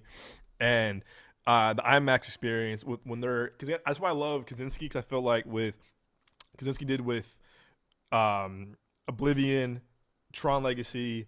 I didn't see only the Brave, but I did it with Legacy, Oblivion, Top Gun, of course, and then with this movie, he utilizes cinematography in IMAX very well. Again, not the full, not the full 143, but it's the 190. But still, though, when you're in that cockpit on watching IMAX, you feel like you're driving with Damson and Brad. You feel like Maverick did it with Maverick. You feel like you're in the cockpit with Glenn Powell or Tom Cruise and Miles Teller. Like you feel like you're in the cockpit with these guys. And I feel like he's one of the few like directors that can do practical and VFX very, very well. Can blend them both. And those racing scenes are just so like I had goosebumps. I'm just like, and the Hans Zimmer score is playing, and then oh my god, that kind of like synthy type shit. Yeah, I like that. It's so good. I bought the vinyl a few months ago. I love the soundtrack because that and the Doja Cat and Don Toliver song that's infused to your point with the Hans Zimmer score. I don't know. To me, it brought me back to like our summers growing up. Of like this was a summer blockbuster. It was a summer blockbuster. It was like again. It was like wow. Like I feel like this summer with This Is Superman were the two like the big movies of the summer because it was like summer blockbuster, kind of throwback blockbuster. The ones that we grew up watching when we were kids. That probably had on VHS or DVD, whatever. Or go to Blockbuster and rent this movie. And also it's a sports movie, but it's an original film. Also, again, Companion, Sinners, this. Original films, and I've been really trying to put more original films on my list this year because I feel like just supporting that original filmmaking, up and coming filmmaking, people who I admire. And this was original film, and just these scenes were so cool, and the shooting on location too at actual F1 events, whether they're in Dubai or Abu Dhabi, Vegas, London, like they were actually there, which is like made it feel more real. Again, because if it was green screen, it would have been like. All right, I go. 10 locations. Yeah. I think 10 locations. 10 places and locations and everything like that went to in terms of like filming these, sequences. These race car sequences. And I think I heard like on a little BTS video or something like that was just be said. So. Oh, dude, and there's that scene in the trailer where like when like you go from that to that, and the camera just goes so smooth. The way this goes right. Oh, it kind of like spins around. Yes, it's so good. I geek out on that shit because I'm like, that is so cool. It's so cool, and this is why I think Apple should be doing more. Apple needs to invest more. Again, this was a studio theatrical release through Apple and Warner Brothers. Keep doing this, but market the hell out of your movies. Invest in the right filmmakers, invest in the right material. Again, I think Apple got a little kind of spooked with, how, unfortunately, the movie that we liked last year, Argo. Me and Nick loved that movie. Everyone else hated that movie. We came out of that theater, people were like, fuck this movie. And me and Nick were like, we liked it. Yeah. Because Caleb liked it too. It was like, what are we missing here? And there was a string of those movies last year, for you and I at least. And then with this, Argyle flopped. The Flower Moon one with Scorsese and De Niro flopped. I'm trying to other ones. The Fly Me to the Moon one with Channing Tatum and Johansson. No, that movie just ate shit, unfortunately. I And keep fucking forgetting about the movie. no one saw. I didn't say Like no one saw it. just the cast by itself, like Tatum and Johansson. It seems like when you're like watching a movie and the characters go to the movies, but it's like they got like the fake. Well, Like you remember yes. that you Yes. saw you seen Don John with You read my mind. You read my the scene when he and Scarlett Johansson were like watching the movie and it was like Channing Tatum and like Anne Hathaway or whatever. And it's like, yeah, this is, I get it. It's like a little parody movie Yeah. within a movie, but like This shit. like that's what it kind of fucking felt like. Look, exactly. Look, that fucking special. That what like. It's Anne Hathaway and that's Jane Tatum and that's Emily Blunt and John Krasinski. Like, yeah, bro, So fast. I'd watch that movie in 3D. But you're right. 3D. You're so right. God. It feels one of those fake movies that you would see in a movie like this. You're absolutely right. So I think Apple just really got spooked. Also, a super underrated movie that came out on Apple TV that was supposed to get theatrical was Wolves, and it was Brad Pitt and George Clooney. And Apple said, "Nah, we good." And then kind of did Sony dirty, and they pulled it last minute. And Sony and John Watts were like, John Watts did the last Spider-Man trilogy, and they were like, "What the fuck?" And they got spooked because all the movies. John Watts, I thought, handled it perfectly, but Sony was like, "Well, no, fuck you guys. Like, why would we work with you? We had a partnership to do that release." Yeah. And they never got it. It's an awesome movie. It's super fun. It's an hour and 30, hour 45. It goes by super fast. It's a good movie. It's super. I gotta check it out. It's so much fun. Apple got spooked. They were like, well, so they weren't doing well. But I think with this, this had flopped. Apple would have been like, we out, we good. But this movie made almost damn near 700 mil worldwide. An original film like this, original big budget film like this, 700 mil. That's a huge win for Apple. And that's hot. It's one of the first few 4K you can buy on Blu-ray. I have it on Blu-ray. I'm mad as hell though because Apple did that WB did that shit where like the IMAX scenes are not on the Blu-ray, and I'm like, what? Why not? I can't. Shit. I'm like, oh, they keep doing. Stop doing this to me, please help. Please, you can't keep getting away with this. Read my mind. Exactly. You keep getting away with it. That's what I felt like, and I was like, guys, stop. So I love this movie. It was ton of fun. It was a throwback to we grew up on summer blockbusters. Damson and Brad Pitt are so good. They were so good together. They had so much good chemistry. Oh, they killed it. So good. No, sorry. Never mind. I was gonna. Okay. No, I was gonna say you guys remember, like the movie Argyle. Yeah, that's my shit. That's the one we loved. We loved this movie. We were a huge fan of it. You guys were a huge fan of it? Him and I both. Bro, we walked out. Bro, we walked out at the screening. It was a packed screening. Him and I, we walked out. We were like, oh, so much fun. We walked out. All the critics were like, fuck this movie. Bro, especially with the end credit scene, I was like, I cannot wait for the sequel. Here we the fuck are right now. What's the line from Fast 8? Keep waiting, bitch. Apple was like, keep waiting. Yeah, because we walked out, and me and Nick were on a high. We were like, this was great. And then, bro, that shit was fire. I'm glad you guys liked it. I was like, I got to see it again. So much, dude. No, I mean, I'm telling you, man. Like, I even bought the book for the girl I was seeing at the time, and she loved the book, and I was like, wow, like I don't know what went wrong, but I'm walking out that theater, and every critic that we knew there was like, "Fuck this movie," and me and Nick were like, "Oh, we liked it." We liked it. Like okay, clearly we saw a different fucking movie then. Yeah, and that was happening so much that first few months of us working with Lee and them. We were just like, what is going on here? But anyway, I don't know. F1 just again saw it twice in IMAX, once at the Regal, and it was just an experience. I got goosebumps with the music. And it was just so much, again, it was just a fun time of the movies and why we love movies, why we go to the movies in the first place, and why, again, we need more summer blockbusters like this on the big screen. So number 3 for me is F1. Number 4 for me, okay, yeah.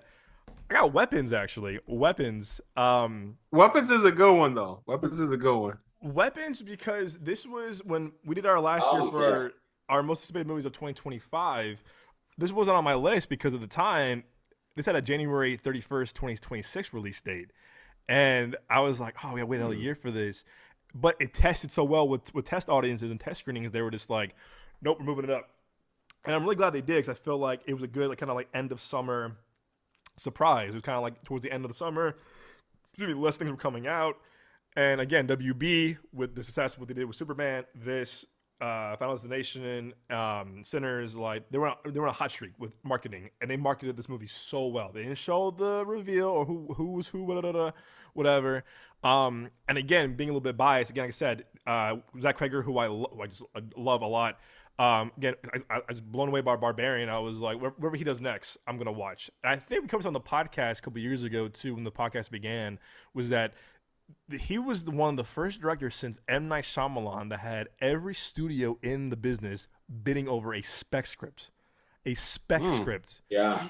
And that was the first one since I think Signs or no, sorry, Sixth Sense or Unbreakable. It hasn't happened in a very long time, to a point where Jordan Peele fired his management. Remember when they? I do remember that. I remember that he fired his management. He fought because Jordan Peele said, I'll lose some salary on my back end for the producer role. I want this movie. And also kind of weird. Him and Cregger are boys. So I'm kind of like, I don't know what happened there. I don't know what happened there, but I wonder if someone just kind of was like doing some shit that they weren't supposed to. That's also why good point. Why Peele like fired everybody, because just not getting the script, I feel like that wouldn't necessarily warrant such a reaction. But if it's like, yo, he's my boy, and like, you know, like if, kind of everything that you were saying, like I probably would have fired someone too. Yeah, he had monkey paw, and he said when he lost to it, because New Line, because I think Netflix bidded the most. However, Cregger was like, no, I want a theatrical release. I'm getting a theatrical release for this movie, absolutely. And Netflix was like, we out. Surprise, cowards. Yeah. But you know what's funny? What just happened there is that the camera kind of the fucking zoom in right there. Good timing, I guess. But yeah, I mean, he fired his producer. I'd be mad as hell too if y'all made a movie. I'm producing, y'all be like, nah, dog. I'd be like, I thought we were boys. So I mean, I'd be kind of pissed personally, you know, a personal thing. But again, it was Monkey Paw Universal this closest one, but New Line and WB said, no, we put up the money for this, and they won, and it worked out for them in the first place because Jordan Peele produced him, and that shit was a disaster.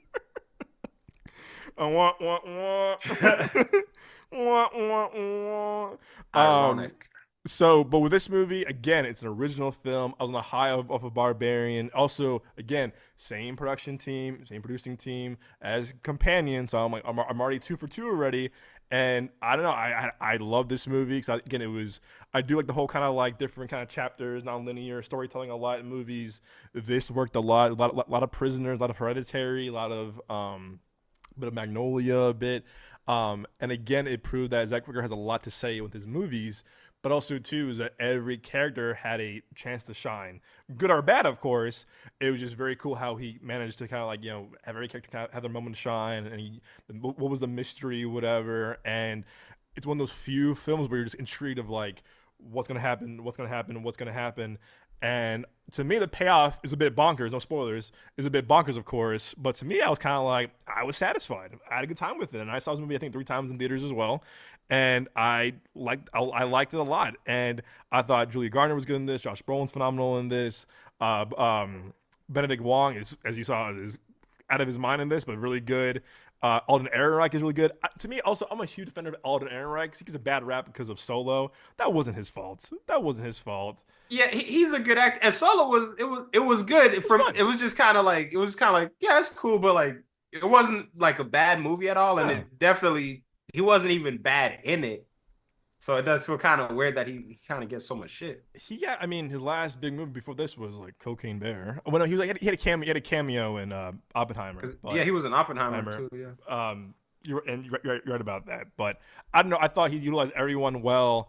I thought, oh my God, Austin Abram played the crackhead. It was so funny. It's so funny. He was so out of pocket. Just the needles. And that line is, do you have AIDS? Huh? Yeah. Asshole, do you have AIDS? No, because literally, bro, like, it would have been weird if he didn't ask that question. He's twitching and shit like, I don't think so. Yeah. Yeah. Oh man, see now I got to beat you. Yeah. I don't know. It was a ton of fun, and also no spoilers, but oh my god, Amy Madigan plays Anne Gladys. It scared the shit out of me. But I don't know, it just worked so well, and again, it was a nice little end of summer surprise. I still don't get the whole gun thing. Do you guys get the whole 217 gun thing? it it had something to do, I think, with like a bill or a law that was passed, or and I think someone was saying like because Josh Brolin's character, like I think like he was a soldier, like a retired one, so like he probably just kind of had it like in his subconscious or something like that. Mm. It was something, but it like I'm ashamed of myself. I fucking forgot what the reason was.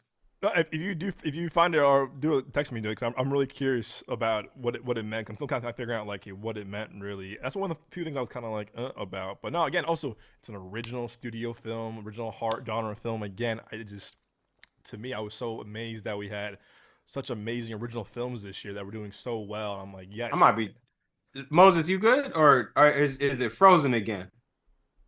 I Oh, think it's okay. I didn't know if he was just sitting like that or oh, if it oh had froze. no, no. I was just playing Moses. It was a joke. What was what? He lagged out. he. He's back. Oh, there he is. Hey, there he is. There you go. Yeah, your image had froze a little bit. Yeah. Oh, Yeah. Oh oh damn! I think it no. froze again. No, he's mean mugging. It said another one. There he is. There he is. Damn, bro. And Gladys said Moses. No, Aunt Gladys was tripping though, man. Yeah. Oh wait, and he's back. But Wait, anyway, am I good now? I don't know what's going on with my No, internet. you're good. Yeah, you're yeah. back. You're back. You're back. My Wi-Fi is never And like so, that. It's weird. but again, it's also he's one of the few guys. I think Zach Cregger now is a name to look out for. He's one of the few guys now hit that two hits in a row. I mean, he also produced Companion, so I think 2.5 hits I'll give him. So it's like he's on a roll now, and he's doing the next Resident Evil movie, the complete remake, reboot, whatever. Oh, okay. Look forward to So, that. so I know I'm a fan of the guy. I just loved Barbarian so much, and just being the seeing like, hey, what he did next to me, I was like, I'm all in. And then seeing he was attached to a companion, I was like, dude, you're 2 for 2, 1.5 at the time in my book. Now with weapons, when you're 2.5, I'm like, dude, I'll watch anything you do now. I love this movie. So again, original film that did really well, makes me really happy. So my fifth one, I'll end on this. It is The Long Walk, and this one I remember seeing the trailers over the summer, and then remember you and Nick and I, me and Nick all summer were kind of like, oh, this should be really good. The cast is really good. You got Francis Lawrence from Constantine, I Am Legend, Hunger Games, whatever. I love Francis Lawrence. I'm like, dude's a really underrated filmmaker, and he's one of those guys. Like, last week we talked about on the podcast, me and Moses said that like someone like who did we say last week, like Ruben Fleischer or F. Gary Gray. They're very good directors, but they don't have a style to them. They're good filmmakers, but like you couldn't really differentiate like, hey, who did what, whatever. I think Francis Lawrence now is becoming someone that like his. You can tell that it's his work, right? Yes. You can. Yes. I think. I think a trailer for the new sort of like the new I think it's a new Hunger Games. Hunger Games movie that came out. Yo, did y'all see that? Oh, yeah, I saw it today. Yeah. Yeah, so I watched that trailer and everything like that. And I was like, oh yeah, I know exactly. I mean, you know who the director is, right? He's doing that one as well. Yeah. He did that one. Okay, good. That was Francis Lawrence and everything like that. Just by the cinematography, and also dude. by the shot choices and the pacing. You can easily tell. Okay, he directed this movie. Just by not even looking at the credits at all, I was like, okay, he's directing this movie. And I went in and saw the credits, and I was like, oh, yeah, he directed this movie. And I think, sorry, go ahead. No, because I'm my bad. I was just gonna ask because, like, for me, like, I feel like his movies do have like a certain like feel to it, but like I wouldn't know like how to articulate. Like, oh, like this is what makes it like a Francis Lawrence movie. So like for you guys, like how would y'all like if you had to like describe his style, like how would you? I would, for me, it's very much, because all the films that he's done and everything like that are all basically either, post-apocalyptic or even, dystopian. Or even dystopian, right? And okay. everything. Yeah. Easy tell, like it has those. He has those elements in all his films that he's done, essentially. And you can tell he loves to use, very wide-eyed, frames and also lenses and everything like that. Very wide-eyed, And when they get close to you, you know, when he gets really, really close to you in terms of like camera, you know, like he loves using those like kind of like you know, like I don't want to be technical here, but he loves using Do like it. 18 millimeter, you know, lenses that are close to you, but you can still see the rest of, you know, what's going on around like around the character essentially. So literally, you know, I thought he was gonna pull up like a shot or something like that. But I mean, Oh, I see. you can easily tell. But he loves to, you know, Okay. post apocalyptic, you know, dystopian films. You know, I'm with that. What like when I think of Francis films, I immediately go to Constant, I Am Legend, and I mean that is a post apocalyptic film too. So no, exactly. Yeah. So it's like okay, like I'm definitely getting it. Like I Red Sparrow, it's weird because I know he did it, but like I don't necessarily think of that as like one of his movies. That was I a do miss. like it. Yeah. You didn't like Red Sparrow? I liked it, but like I thought it wasn't his strongest hour. I'll say that. Yeah, nah, because it didn't feel like Francis Lawrence. I feel like for me, it's like I feel like he does a good job with like dealing with like a central character where it's kind of like um not like they're in their head a whole lot, but it is kind of like you do see them having to like kind of handle a bunch of shit like on their own, like you know, like kind of like despite everything else going on around them, if that makes sense. Yeah. Like I like because yeah, like I don't know how to like articulate it, but like you know, with I'm Legend, you got like it's a man on a mission trying to save, you know, he's trying to save the world after the world had already ended, basically. So it's like you got that, like with Constantine, you got a dude trying to spoilers for Constantine, you got a dude trying to like buy his way into heaven, but like he can't because like their whole thing was like you have to like you know that God exists, but you have to believe it. That's the whole thing. So it's kind of like, well, what the fuck? What the fuck can I do then? So it's like, okay, bad. And then with the Hunger Games movie that he did, the one that I the with Doug, the prequel, yeah, okay. It's okay, okay. I think I'm starting to formulate my own like, okay, so this is how I would like recognize a Francis Lawrence movie. And Okay, I'm with that. he also makes really deep human stories in a very fucked up time. Yeah. Like he makes Yeah. because you feel for Will Smith and I Am Legend. You feel for Keanu and Constantine. You feel for the Hunger Games contestants. You feel for the boys in the Long Walk. Again he makes very grand movies about dystopia and apocalypse. But at the same time, the heart of it is the really deep human stories. Like it's a lot of his movies are people looking for human interaction. I Am Legend, the loner looking for interaction. Yeah. Damn, Constantine, yeah. looking for some kind of interaction. Hunger Games, but they hate each other, but like they still want to like each other. Again, they find a way to bond each other. Yeah. Long Walks about young men who had to find each other in this fucked up scenario. So I feel like he makes really those kind of movies about like dystopia, but the heart of it is all about human connection, human interaction, really well. Yeah. So Damn, yeah. you know what I'm saying? Oh, I get it now. coming of age movies in dystopian worlds. You know? Yes. Yeah. No, but yeah. Yeah. Damn. I mean, kind of Okay. because I mean, most of the cast and everything like that are all that you know in terms of like the characters are all, you know, people that are either in their early 20s or teens and everything like that are kind of going through life in dystopian kind of sort of like worlds, except maybe for, you know, a few films. Yeah. This and No, that's also a really good point. Yeah. no, Nick, this was your first one that you saw. I think it was a good time that you saw this one. You saw this one first. You saw. I know now I get to watch them in order. Now you can watch the new one next year. You can watch because this one I think it goes Songbird Snakes, the new one, Sunrise on the Reaping, and then you can watch the other four. But this Are they gonna do other like prequels? is They don't have another book yet. Is there a book out yet for another? the last one was this one, the Sunrise. No, I know that, but like after this one, is there another one? This one just came out. This is the most recent one. Came out this year. That's the So most if recent. she makes more, I mean, they make money. The last one was a surprise. It came out this year. They already got the movie about to be out. God damn. They had the rights to it before she published it. Like she had the manuscript already like written. Got you. Okay. So she had a deal with Lionsgate and the producer. Because I'm like, the book just came out.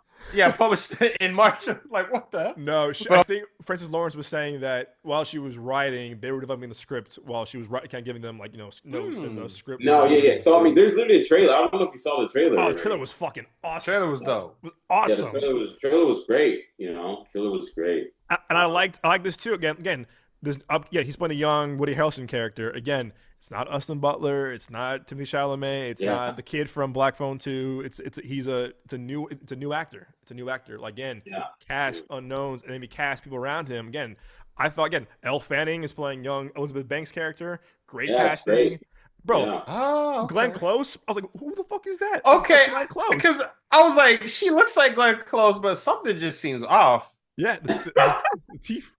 Glenn Close. I like, dude, fucking It's the fucking tooth. Ray Fiennes as Snow. It's got middle-aged Snow, which is, I think, to me, you got the kid from the last one, Tom Blythe from the Songbirds. You got now middle with Ray Fiennes. He's playing Snow? Yeah, yeah. Oh, okay. Yeah, I need to see this movie now. And it progresses. Yeah. Then you'll have Donald Sutherland as the older Snow. How it progresses so well, so well. Oh my God. Cinema. And also too, they got great casting too. Is Jesse Plemons is playing a young Philip Good Seymour boy. Hoffman. He's playing a young Philip Seymour Hoffman, which is perfect casting. Perfect casting. Jesus Christ. I didn't even realize Philip Seymour Hoffman was in the movies. Oh, he's just wait. When we see him in Catching Fire, he's so good at Catching Fire. To me, great casting all around. I cannot wait for this movie next year. To me, and seeing that last year with you, Nick, that was a big surprise. That Songbirds and Snakes was a big surprise because I was like, well, I be damn. I was like, I tend to go into movies like open minded, but I was like, I didn't have the highest of expectations, and it just kind of it blew me out of the water. Is that the expression? It was a damn good movie, basically, and this movie it got me into because now I'm like, okay, I get it now. Now I want to watch the rest of them. This was a surprise, and I was like, well, goddamn. And I'm really bummed too because we saw it in IMAX last year at the screening out here, the premiere out here. Sorry, 2 years ago, the premiere out here. And what I love about what he does in movies, because you see Catching Fire, you'll see it too. With Catching Fire and Songbirds and Snakes, the IMAX, because every time you went to the games, the aspect ratio changed. Like, so you get widescreen, and then when Catching Fire, when she goes up to the games and Catching Fire in the tube, the way he uses transitions is amazing. Because she's in the thing, goes in the tube up into the games, the aspect where it goes from widescreen to 1:4:3, and then with Songbirds and Snakes, when they walk into the game for the first time, they're in it for the first time. As they walk in, it was da da da da, and I was just like, I remember elbowing you. I was like, did you see that? Did you see that? Because how it was so cool how we used the IMAX ratio change from non-games to games. So I swear he better do it again with this movie because this trailer was fucking awesome. So I'm a huge fan of Francis Lawrence. But anyway, Long Walk was the one that I was looking forward to a lot, talking to you about it over the summer, talking to Nino about it over the summer. Again, Stephen King could be hit or miss, whatever. But I'm like, okay, you have a good writer, J.T. Moner, who wrote Strange Darling, great movie, good screenwriter, great cast. David Johnson coming fresh off of Alien Romulus, Cooper Hoffman making a name for himself, making his dad proud, or whatever. And you heard on the podcast a few months ago, this was the first movie in a while that I had a visceral react. That I was crying. I cried a lot. Yeah. And I've seen it out twice now. I cry every time I see it. When I hear the music, the Olsen track from the soundtrack by Jeremiah Freites, I tear up when I hear that song. There's no spoilers, of course, but when you see these young men and how they have a bond with each other, and then when you see them get picked off one by one, you just feel so invested. You feel just so devastated. And there was multiple times where I was sitting with us in the press media section just crying profusely, where I was like, oh, God damn it. And that shit was a tough one to watch. And I was telling this to your boy Chris last week at your wedding that he cried too, and it was just like it was just this really beautiful movie about male friendship and male bond and brotherhood. But you all know at the end of the day, it's like this won't work out, whatever. But some of them who died still won because at the end of the day, they definitely got a brother, got a friend. And they won, and then they lost. They still won by who they met, whatever. And I don't know. This movie made me tear the fuck up. Seeing it twice now made me cry the second time I saw it too. It's really it's a brutally devastating movie in every emotional way. And I just was flawed. I was floored by this movie. I was like, wow, this movie was just so beautifully devastating in every way, and I just was taken aback. So I think that Francis Lawrence is really good at making those kind of movies, and I know that for next one for Reaping whatever next year, I'm gonna be like, ah shit, here we go again, because you're so invested in his characters, you're so invested with his characters, you know, good or bad, whatever, and you just feel for them, and so this is a really beautiful movie, dark, whatever, very tragic, but I'm happy to have this movie in my top 10 of the year so far, and I gotta say, I think I don't know about you guys, but I think my top 5 are definitely locked in for the time being. Mine are mostly locked in. I'm still kind of Yeah. it's like 60%, I think. Yeah. I think I'm still waiting for Avatar. Okay, fair enough. Yeah, I'm still waiting for Avatar to come out, and Yeah. and Wicked, I might. Yeah, I don't know if Wicked might be in my top 10, but we'll see. Anything can surprise me. You know. I do want to see. I do want to see Wicked. I'm excited for that one. They got Coleman Domingo in it. I heard. He's kind of like, I don't know. He's playing like he's the cowardly lion. Yeah. No, don't spoil anything. No spoilers. No spoilers. Don't hold your breath. I'll say that. What? It was a little like a fucking cameo or some shit. I think the marketing, and again, he's a big name. I think he had a bigger role in Running Man than he did with Wicked. All I'm gonna say. I mean, yeah, okay. Of course. I mean, yeah. I mean, because it's got me curious. Like, who playing? You know, like the Scarecrow, the Tin Man. Who else? Just you wait, boys. Just you wait. I'm not saying anything. This is my all-time musical. Just you wait. I want to. I'm gonna go see tomorrow, so I don't want to hear anything about Wicked. Yeah. Okay. Wait. One thing I can say though is that they will be in the Avengers Doomsday. Oh hell no! I've been seeing those fucking memes where it's like the after the credits everything. I'm like, what was going on? There's one I saw on Reddit was like showed up, it was a fake video, whatever, right? People started clapping and cheering. Yeah. It was like they'll appear in Avengers Doomsday. Because I saw like Galinda and Alphabet and Elphaba are gonna be in Doomsday or something. I'm like, gosh, Avengers Doomsday. But no, I can't wait. Again, it's really good. I think the first one was still a bit better. To our listeners, you'll hear my newsletter this week. To our audio listeners, look out for that. But yeah, I'm looking forward to seeing what you all think. Because you haven't seen the play, right? Both of you guys, you haven't seen the play or know what happens, right? No, I haven't. Really no. Yeah. So I can't. Oh man, I cannot wait to hear what y'all think. Oh, I'm excited. Kind of looking forward to it because you know the first one it was a very pleasant surprise. Yeah, good. I think I really looking forward to seeing what y'all think. Because again, this one ties into Wizard of Oz a bit more. So yeah, because I was wondering like how would they do that? Because I remember like they had like Dorothy and them in the first one. But it's like we've been kind of like supposedly looking at the story all different or the wrong way. Like, you know, how does everything tie in? I'm excited for it. I ain't gonna lie. I cannot wait to hear what y'all think because you ain't seen nothing yet. I'll say that. I'll say that much. I'm looking forward to it. To our audience listener, to our audience, both video and audio, please let us know in the comment section on YouTube, Apple Podcasts, Spotify. What are your top 5 of the year so far? Is it some things that we? I think this year probably all of us will have Sinners definitely in our top 5. If not Weapons, maybe F1, but All in One Battle for sure as well. But again, as we said, a bit of a tease to what's to come for the end of the year. We do our full ranking of our movies, whatever, our top 10 of the year. So yeah, let's know in the comment section, review section. Let's know what your top 5 are of the year so far. Alrighty, folks, as we end the show, we do a thing. If you're new to the show, we do a thing called our one-on-ones. We do a 1 TV show recommendation and 1 film recommendation. Moses, my friend, you had the brilliant idea tonight to do this idea for this podcast. Thank you so much. What are your one-on-ones of this week? Yeah, my one-on-ones for this week.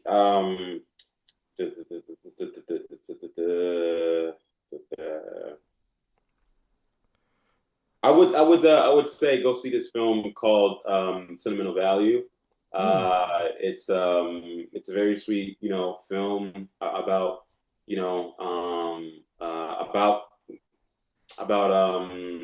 about growing up essentially, and not exactly being communicative, around around your family, okay. As much. It follows basically,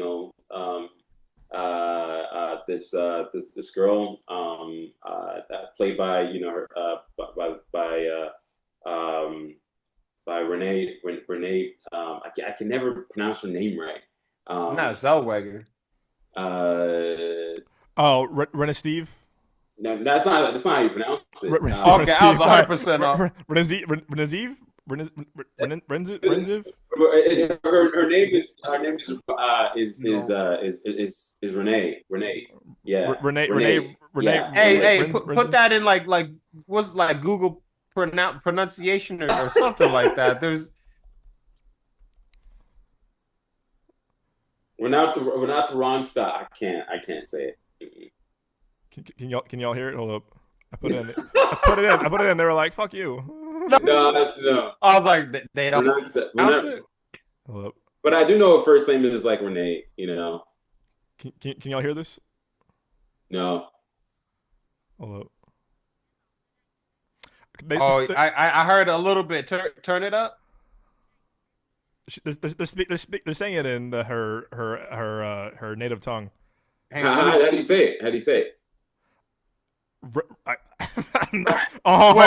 We. Wait, play it again. Play it again.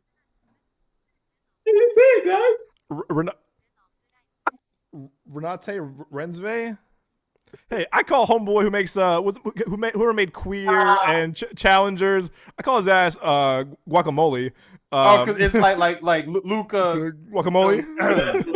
Is it pronounced Renata Ronstadt? Right? Yes. Renata Ronstadt. Si, senor.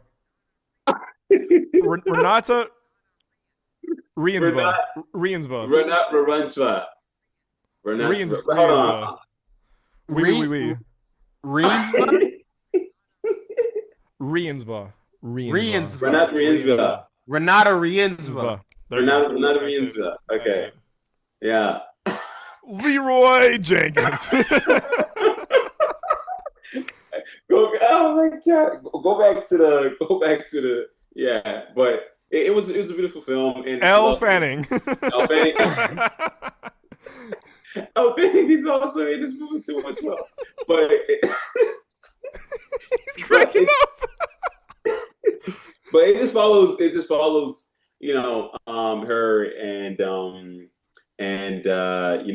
Her Elle Fanning and everything, her character, and also Stellan Skarsgård as well, playing the dad of the main lead's character, and it's a story about when feeling left behind as a child, and then at a certain age, that person that raised you comes back to your life and wants you to be and for some reason wants to be part of your life again, and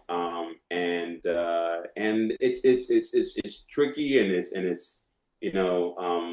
there's a lot of like stuff going on, everything like that, in terms of in terms of emotions that the characters have and everything like that. But it's a really, really good story, I really loved it, and I really enjoyed it a lot, and yeah, it's an independent film and everything like that. I think Renata Ronstadt. I hope I said that name right. You said it different than how you said it earlier. Did I? Maybe, I don't know. I can't pronounce it either. It doesn't matter. Anyway, she does a great job, and I think she's also in the running for best supporting role. Actually, best lead role for this for the Oscars and everything like that. So okay. And as well as Elle Fanning for best supporting. And this movie is really, really up there when it comes down to to critical acclaim and everything. So it's a really, really great film. Shot on film too as well. Nice. I think on 35 millimeter. And I saw it at the Alamo Draft House. Ooh, cool. Which was really, really cool. So it's a great film. I recommend. Support independent film. If you have if you have independent film showing around you and everything, because you know, they also really do push, this industry forward as much as, big studio films as well. So it's right. neon. I think it's a neon bought bought the rights for this film. Wow, good for them. Yeah, I do like neon. Good for them. Yeah. Neon's been really kind of stepping up their game. I respect that. Yeah. So yeah, that's my movie. For my show, I've been watching. Hell, I've been watching for my show.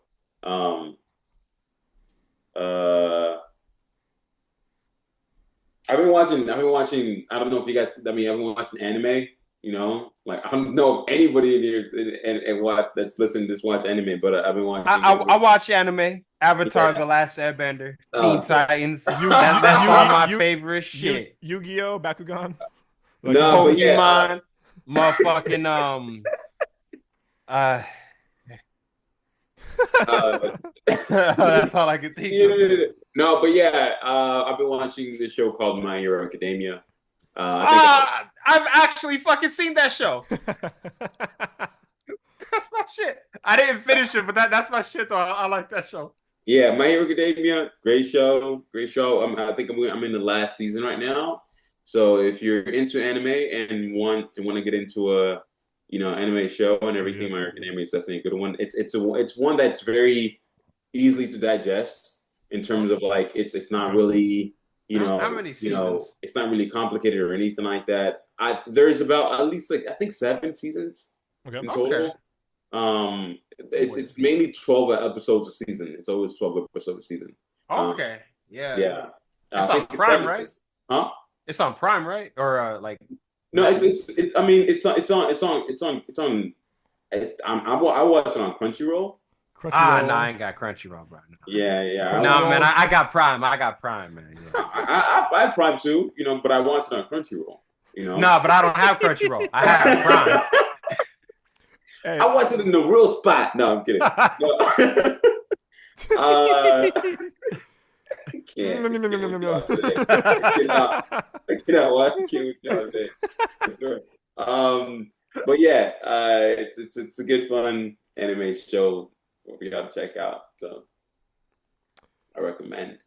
Nah, I fucks with that because the scene from it, like I'm like, nah, this shit kind of.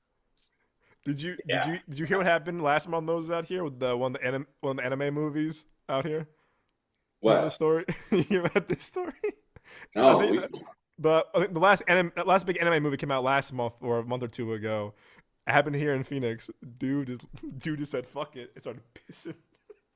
Oh my god, I did hear about that. So, wait, what? No, there's some weird like serial pisser yeah. Here in Arizona. Like, is someone, I don't remember if it was the ASU campus or the GCU campus or both, but he'll just like no one's fucking. Oh my god, yeah, this motherfucker broke out. But no, like no one's seen his face. He has like like an Instagram, I think, where he just like the camera's facing away from him, but he just records himself like pissing everywhere, and it's like he always does it at like fucking 3 a.m. or some shit, so like no one can fucking catch him. I don't know if it's the movie theater pissing. Guy. I think you're right. I think it's the same guy. Yeah, he like dude, because it like in a weird way. I hope it is the same guy, because if it's a different guy, then it's gonna be like a bunch of like copycat serial pissers. Yeah, that's not okay. He got busted. He went to the anime movie and he was just like fuck it, and then he started just pissing on people. But what's crazy, I think it happened in Goodyear out here. But what's crazy though, they let his ass free. Let his ass free. I mean, they beat the fuck out of him though. They beat. How you gonna let him go? How you gonna let him free? Yeah, they beat the fuck out of him. People were like, "There he is!" And they started like at AMC started jumping his ass. They started like the employees and the managers too. Yeah. Yep. So yeah. So unfortunately, now when I think of anime, I think of that now. Unfortunately, so thank you, serial pisser. Jesus Christ. Fucking Dave Chappelle. He goes, I'm gonna piss on you. Like, what is this world to, bro? Speaking of transitions, Nick, what are you coming to, bro? Okay, so for my movie, I the week before I got married, I saw Black Phone Part 2. And I liked it. I will admit, I don't feel like they needed to make a sequel, but it was a damn sequel. Like I liked how they kind of fleshed out the what's Ethan Hawke's name? Not the grabber. The grabber. Okay. Yeah. I was like, I don't want to say something that just like sounds weird and it's the pisser, the pisser and the grabber. But no, like I like how they added a little bit more lore to his character. I like that. I like kind of like his reasoning for coming back. I thought that was cool. They flesh out like some of the other characters. Like they focus on the sister a little bit. And I thought that was cool. Yeah, I really liked it. Like they did not shy away from the more gruesome aspects of the grabber, which not like I enjoy watching that, but with movies, I like when I like when the gloves is off. You know what I'm saying? I like when they don't hold back, because like I was kind of like, oh goddamn. But I like that a lot, and I like that it was kind of like a revenge story for the grabber. I thought that was dope. Like, having said that though, I think I would have, and I'm not saying this is how they should have done it, but just for me personally, I would have liked to have seen like the events of like the end of the first one and then part 2, but all from the grabber's perspective. Because when he was talking about like this is what hell really is, I'm like, nah, I need to see that, because I'm kind of like, it must have been fucking obviously as hell. It's gonna be rough, like metaphorical or not in this movie. But I liked it. I like how they I liked it a lot. And then for my show, me and my wife, we just started watching The Wire. She's seen it already. Ooh, how is it? I heard it's really good. I like this fucking show, and I didn't realize my wife and like her and my they've been quoting the show like the whole time so like I'm watching The Wire, and it's like, what? That's what y'all say, like these random ass lines, but like it's fucking dope, and it's a true story basically, because all this like actually happened. And I just fucking like, it's like I see like why it's such an iconic show. And Dominic West, I never thought that he was a bad actor, but I haven't seen him in a movie where I'm like, yo, that's a really good actor right there, because I've only seen him in Punisher Warzone, which was released like 07 or 08. Yeah. And then the Tomb Raider movie with Alicia Vikander. That's right. And that it wasn't a bad movie, but it wasn't like, oh man, it's still, let's just be honest with you. But no, like I thought it was cool, but it was so like watching him in here, it's like, no, this still, he's like a really, really good fucking actor. And the cast is stacked. They got Lance Reddick, may he rest in peace. I mean, they got it, Idris Elba, obviously. They got a bunch of Michael B. Jordan. Like, dude, I'm not like Michael B. Jordan fell off as an actor, because obviously he didn't, but like his role as Wallace on this show, I'm like, I actually want to see more of him like in these types of roles. And that's got the church pastor haircut, bro. That's a crazy photo. But no. What you say? Yeah, bro. But go back, because it's one where he's like sitting down. Yeah, with the book in his hand. Yeah, that's like the I think that was like his first scene, and it was just, he barely spoke, but like it was a damn good, like it's a good show. Y'all have to watch it. Y'all have to watch this show. I'm telling you, man. I either watch this and Sopranos. I haven't watched any like the OG. The Sopranos. The Sopranos. I gotta finish. I gotta fucking start. Yeah, me too. I like the golden age of HBO was like this. Sopranos, hell yeah. Sex and the City, Entourage. Yeah, it's the golden age of HBO. Oh, did we lose Nick? Oh no, we lost Nick. Wait, I'm back. I don't know what happened. I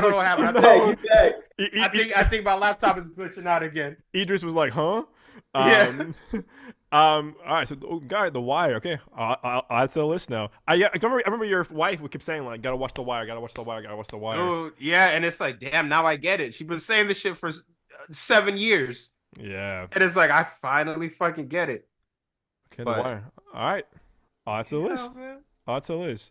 For me, for my movie, I'm gonna do. I'm been on a bit of a Edgar Wright kick after watching Running Man. I'm gonna do Scott Pilgrim versus the World. Um, I gotta rewatch this one. Oh, How's it it's going? so good. I remember seeing this. I think we were in the seventh grade when this came out. I saw it with some friends, and I think it was like right when seventh grade began, and I'm like, this looks ass. I don't know. No, no, no, no. I was like, all right. And I remember as a kid, my dad showed me Shaun of the Dead and Hot Fuzz. And, oh, same director. And I was kind of like, oh, that's cool. But it just looks so bad from the trailers. I mean, this movie looks fucking terrible. I remember being 20 minutes in, and I said, I fucking love this movie so much. I remember being just caught, and I was like, yep, love this movie. I think it's definitely this. I'll put yeah. To me, Edgar Wright has not missed. If you ask me, I think this movie, the Cornetto trilogy, and maybe are his like top 10 if you ask me. But this to me, I remember seeing this when it came, and like seventh grade, and it definitely kind of shaped my humor for that year for us in middle school, where I was like, oh, it's fun. It was so funny because it was a comic book kind of came to life. And this is kind of like, really early MCU. And this is kind of like in between Dark Knight, Dark Knight Rises. So it was kind of like What year was this? 2010. 2010. Okay. Gotcha. 2010. So it was very ahead of its time. It was very ahead of its time. And the humor is so funny in this. Excuse me. This is very Edgar Wright's flair of kind of the quick cut and the kind of the whoosh kind of camera movements. And again, the character's so funny in this. The humor works so well. And that's credit to him and his co-writer Michael Bacall. Michael Bacall, who I'm a huge fan of. Michael Bacall wrote 21, 22 Jump Street, Scott Pilgrim, Project X, and he just wrote Running Man. Project X. Yeah, this dude had a crazy run as a screenwriter, and he's boys with Tarantino too. But to me, Scott Pilgrim is just like it's funny as it's romance, as romance. There's so much. I mean, has so much great cameos from like Chris Evans, of course. Yeah. This was pre Captain America. This is like post Johnny Storm, pre Captain America. Young Brie Larson before she blew up. Brendan right. Routh, Superman. Yep. I mean, Thomas Jane, the Punisher was in it. Yep. He's in it. I mean, the cast is so. I mean, Aubrey Plaza. I mean, everyone in this movie is casted so well, and it's so funny. And 15 years later, Anna Kendrick before she kind of blew up too, like it is just so funny. And again, it's great, very kind of quick, the fast kind of the fighting and the humor. Kieran Culkin's in this too. I mean, oh my gosh, it is one of the best movies ever. And I remember seeing that. And again, it just molded my like love for Edgar Wright even more, and it was kind of like, oh, it shaped my humor that year of middle school. Hands out about it. I remember buying the soundtrack on iTunes. I have it on vinyl now too. Like, I just love this movie because there's so much heart, but it's humor and it's badass and it's bombastic. And I would probably say this might be my favorite Edgar Wright movie of his. I just love this movie. It holds up. 15 years, it holds up so well. I remember reading the comic books afterwards, and it was fun. Edgar Wright had it. He knew the material, and his co-writer did. Michael Bacall knew it too. And goddamn, what a good movie! It's so funny. It's so funny, and it's witty and it's goofy and it's zany. It's everything, and I just 10 out of 10 for me. I just love this movie. I haven't watched it in a while, so rewatching the other day, I had goosebumps still, very nostalgic. So yeah, again came out. No one saw this movie. No one did. I think I saw it on the last weekend. It was playing in theaters when we were in seventh grade. But it's a huge cult following, years later. So love this movie. And then for my show, you know what? I'm gonna do Chappelle's Show. I think this is the best sketch show ever. I just think Chappelle's the funniest comedian ever to live, if you ask me. Everything he does, from stand-up to TV to movies, just cracks me up. I mean, I've seen him in concert before, like I said a few weeks ago. He's so funny. His Netflix stuff recently has cracked me up so much. This is probably, again, I love Key and Peele. Love Key and Peele. But Chappelle's Show just, at a time where he just, like, he made things that he didn't give a fuck. He made fun of everybody. Everyone was a victim. Like, hey, like he didn't give a fuck if you're black, white, Hispanic, Asian. You mean you name it. Like he didn't give a fuck who you were. He's going after you. And if I'm feeling kind of down, I'll put on one of like his kind of like sketches, like the whole R. Kelly thing. Or one of my favorite things ever is him doing P. Diddy. Is one of the funniest sketches ever. Oh man, I gotta see that one. I haven't seen that one yet. Oh, please watch it. It is he has P. Diddy down pat, unfortunately, and because there was a show called Making the Band on MTV where he made his like contestants do some like really kind of weird shit, like hey, go to like East Bronx, give me some Jamaican immigrant milk. Like it was the most like out of pocket shit. I think I seen like a clip from that where he was like he had like a bunch of dudes just like singing to him, and I'm like, the hell is going on up in here? Dude, it's one of the most.